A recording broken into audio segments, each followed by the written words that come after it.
Into x की power n minus one.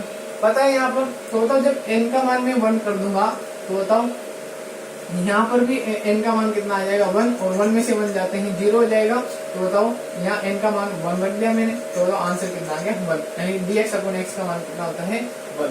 तो बताओ जब x का अवकलन 1 है और बताओ अवकलन की जस्ट उल्टी प्रक्रिया होती है समाकलन, तो जब x का अवकलन 1 हुआ तो 1 का समाकलन क्या हो जाएगा बताओ x। ये चीजें आपको पता होनी चाहिए, 11th क्लास में भी आपने जानी थी।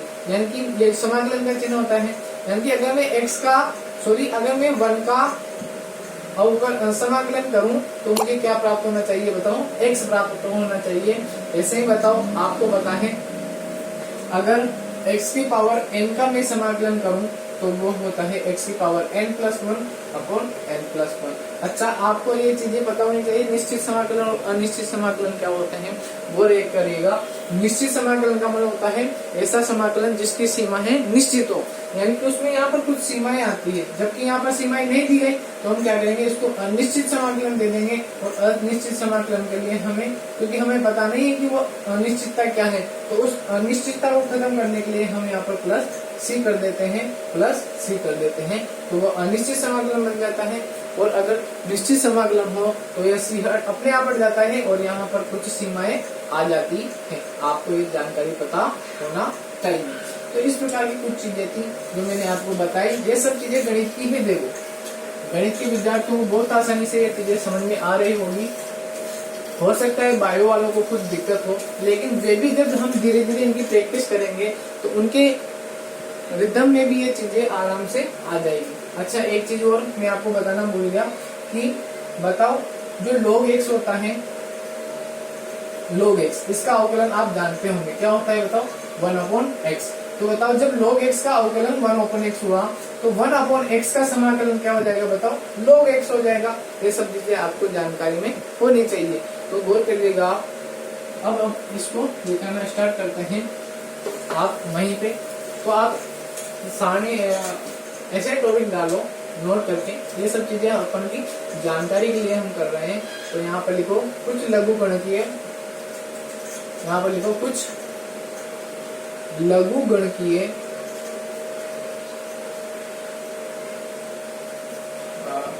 गणकीय प्रॉपर्टी।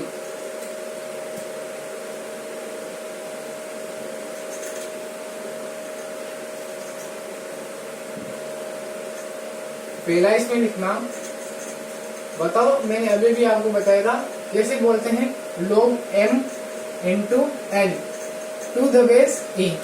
दोबारा बोलो log m into n to the base e। दोबारा बोलो log m into n to the base e। इसको हम कैसे लिखेंगे गौर करिएगा आप, यानी कि गुणा किसमें बदल जाता है प्लस में। तो log m to the base e plus log n to the base e। ठीक है। दूसरा हमने पढ़ा था कि अगर गुणा नहीं हो करके क्या हो बताओ भाग हो, तो अब इसको हम कैसे लिखेंगे गौर करेगा आप। इसको हम बोलेंगे log m upon n to the base e बराबर, बताओ log का जो ये मान होगा भाग वाला वो किस में बदल जाएगा बताओ माइनस में बदल जाएगा। तो हम यहाँ पर लिखेंगे log m to the base e minus log n to the base e। ऐसे ही तीसरा आप लिखना, मैंने आपको बताया था कि जो log x to the base e होता है जनरलाइज तरीके में इसको हम क्या लिख सकते हैं ln x लिख सकते हैं। क्या लिख सकते हैं ln x, यानी कि ln का मतलब होता है log के बेस में क्या है बताओ e है। ये आपको याद होना चाहिए। फोर्थ बात मैंने आपको बताई थी कि अगर मैं इस log बेस e को log बेस 10 में बदलना चाहता हूँ, इसमें बताओ log बेस 10 में बदलना चाहता हूँ, तो मैं क्या करूँ यहाँ पर इस पूरे log x to the base 10 को किस राशि से गुणा कर दूं बताओ 2.303 से गुणा कर दूं। यहाँ तक आपको अच्छे से समझ में आ गया होगा। इन चारों चीजों को आप लिख लीजिएगा जल्दी से, फिर हम आगे की ओर चलते हैं।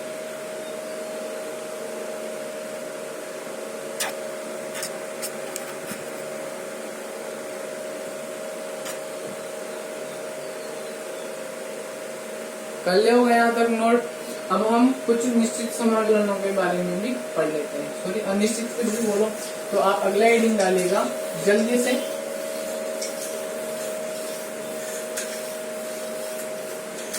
आप लिखिएगा कुछ समाकलन, इंटीग्रेशन, समाकलन। आपको पता होना चाहिए अवकलन का जस्ट उल्टा होता है समाकलन और समाकलन का जस्ट उल्टा होता है अवकलन। तो आप मुझे बताइए, जो x की पावर n होता है उसका समाकलन होगा x की पावर n+1 अपॉन में n+1। ठीक होता है। जब हम x की पावर n का अवकलन करते थे तो वहां आता था n इंटू एक्स की पावर n-1।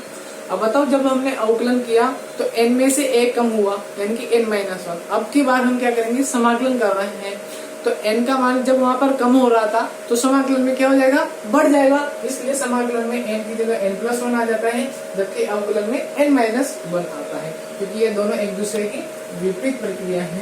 यहाँ पर आप प्लस से लगा सकते हो। दूसरा होता है आपका, जब इस n का मान कितना हो जाए 0 यानी कि 1, क्योंकि किसी की भी पावर 0 का मान होता है 1। तो 1 इंटू ds का जो